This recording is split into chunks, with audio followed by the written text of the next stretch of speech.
So what were we discussing yesterday? Any idea? Vendor groups and creation of vendors. Vendor groups and Creation of vendors. creation of vendors. One second. So vendor groups and creation of vendors. Went for MRF.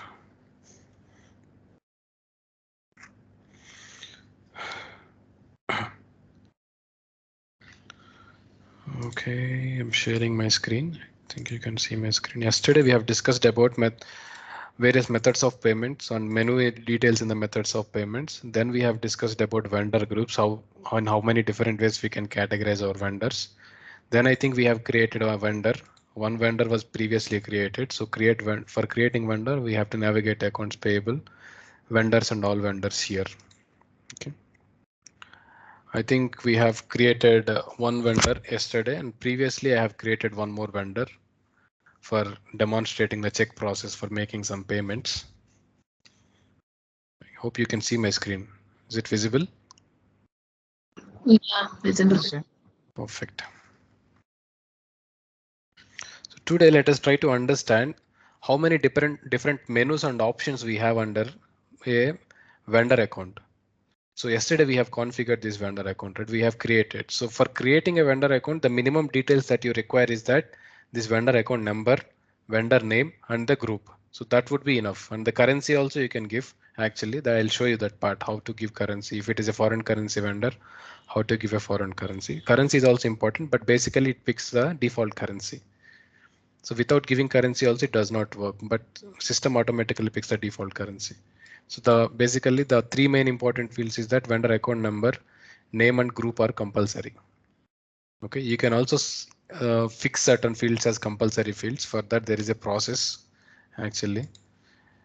So we'll discuss that later. So that there is a feature actually to designate one particular field as compulsory field, mandatory. So I'm clicking on this vendor account. So it normally opens the menu details in the vendor. I'll click on edit in order to add some details here. Okay, let's go by menu. Okay, I'll just collapse all the details here. So I'm sorry, I'm expanded all. Click here and click on collapse all. If I collapse all, I see lot of menus: general, address, contact information, miscellaneous details, vendor profile, purchasing demographics, and then all these details we have financial dimensions. So out of all these menus we have, so we will discuss about those few menus which are important for the finance side. So there are also menus that are mostly into supply chain. So, to be frank, creation of vendors and the master data is mostly into supply chain. Supply chain consultant usually look into it, but as a finance functional consultant, you also need to understand the different menus as well as the default items in the vendor master. So all the information that we give is called as vendor master data. Okay. So let's see with this menu general what we have here. So we normally have this vendor account here, then the vendor name, then the search name for the vendor. So whatever name you give, normally it takes the search name here. So if you want to give a different name here under search name, you can give. So normally some organizations have one name as their organization name, but they have a brand name on of which the particular company is popular in market. So that kind of brand names you can give here if in case if you want to give another name, or else you can go with the same name. The system automatically takes the search name from here. Then assigning the vendor group, which is important. So you create a vendor and you know which particular group the vendor falls into or the vendor account falls into. So you can select one vendor group for the vendor that you create. Domestic or foreign vendor or local vendor, or it's an employee, you can select one group. So for the other vendor we'll select another group like foreign group and we'll give a foreign currency. Okay. Then all these details that are shown up here are not mandatory. So you can give the number of employees in the vendor organization. Suppose if vendor is an organization, a company, you know, it takes here actually. If it is a person or company or organization, you have to give it initially itself, either organization or person. Organization means a company, person means, you know, how do you say, a individual person or a person registered single person company or partnership company like that, you can give details here. Mostly it will be organization only, and you can give the number of employees in the organization. Like if there are 100 employees, 200 employees, it's a maintainable field, not required, but you can give. And you have an option called as organization number, like a unique number for the company of the vendor, or any registration ID of the vendor with any other authority. If they have anything as such, you can give that organization number here. It's also not compulsory, maintainable. Then we have this option of ABC codes. Actually, this is prominent to US ABC codes, which means like you can categorize the vendors on the basis of these codes according to the nature of the business or about the turnover. I think they'll normally be given with ABC codes. So to which particular category this vendor falls into, A category, B category, or C category, accordingly we can select one. It's not required, but you can select one. DUNS number is also particularly related to a registration number, I think, in US. So that also you can give here in the master data.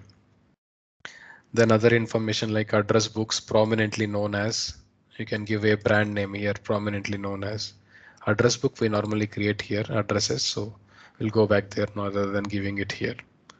Then phonetic name, you know, right? MRF is Madras Rubber Factory is our company name. MRF is a phonetic name. In the same way, there are companies which have phonetic names. So you can give such phonetic name here, that alphabets like this. Then language of the vendor. Mostly it will take the default language from the legal entity. When we have created legal entity, we have given the default language as English US. So it automatically take English US as the default language. If the vendor follows English Europe or any other language like Spanish or something, you can give that just for maintenance sake again. Okay. I think if we give it it would be better if for printing reports. I think it will sometimes consider this language of the vendor actually. So you can give it if you want to, but if they normally they will follow whatever the legal entity language, the same language they will follow. Since English is the common language, I've went for English US only. Then we have this option of vendor collaboration. So vendor collaboration normally works when the vendor company is also having Dynamics.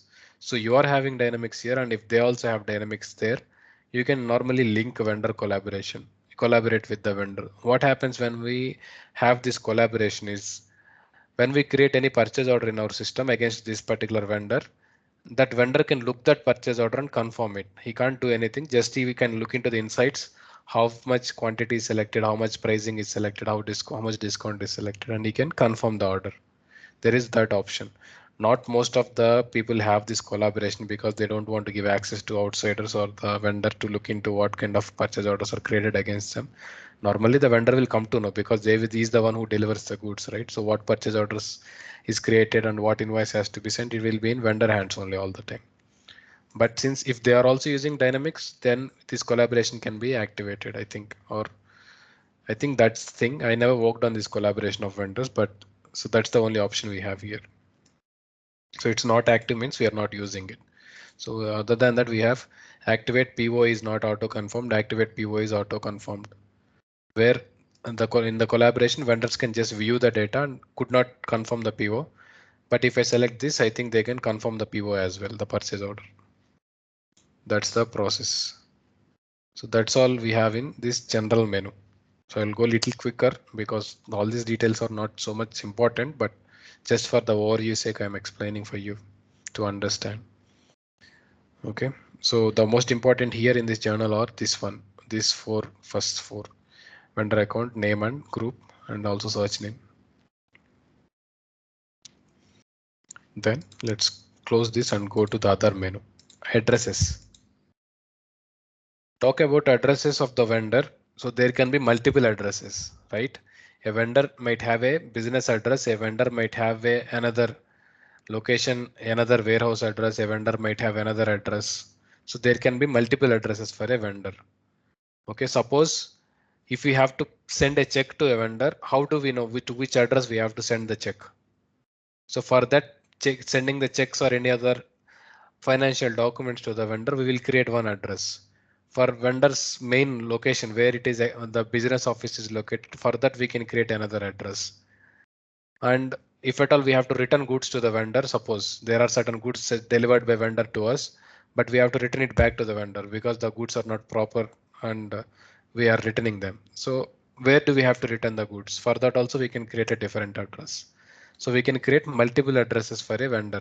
Understand that. And each address will have a address purpose. Just like in our legal entity, we have created addresses and purposes, right? In the same way, we can create multiple addresses with a different purpose code. So we will see now how we can create different addresses and how we can assign one address as a primary address for the vendor. Let's see. To create an address, just click here on these three dots. Click on add here, add. So Sahara is the vendor name, right? Okay.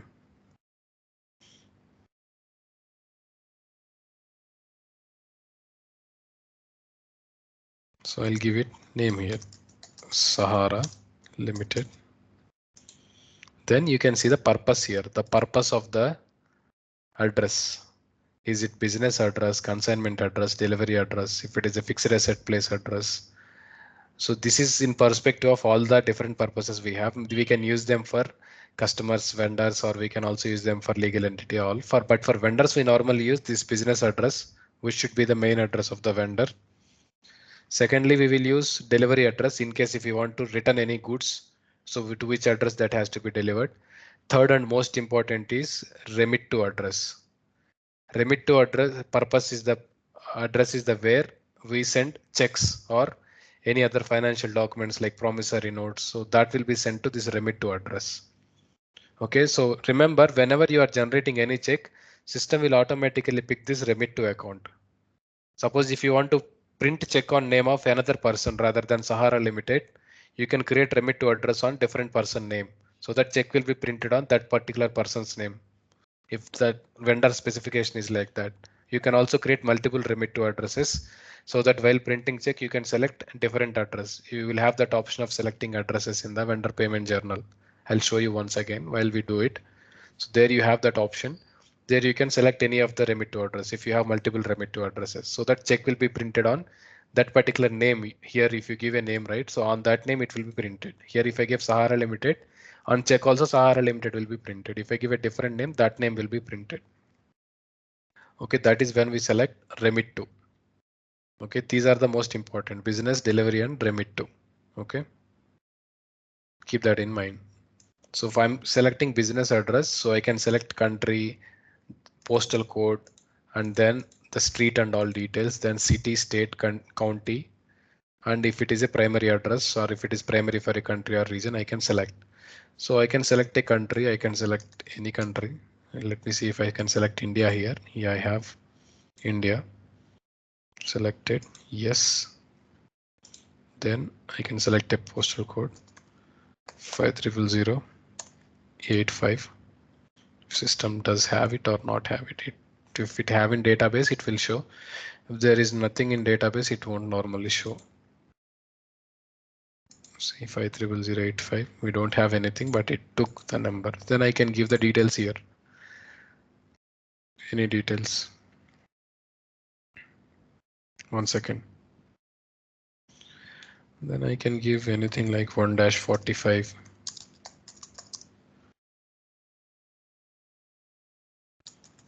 Street number 13.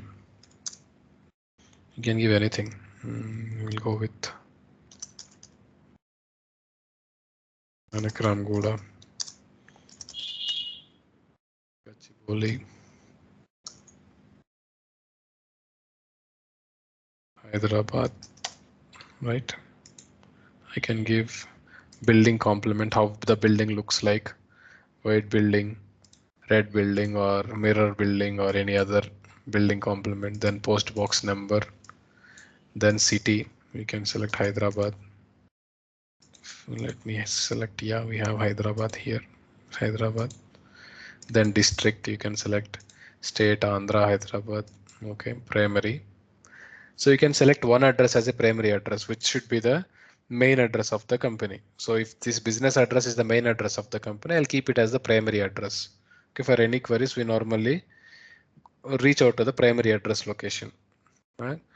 Then private, you can keep private if your address is private, and if it's not private and if it is visible for all, you can keep it as no only. Okay, it's not a private address. Then primary for country or region. Suppose if this vendor have various addresses, like in India, we have one address. In India is present in India as well as outside India. We can give Indian address within Indian addresses. Suppose if there are 3 Indian addresses and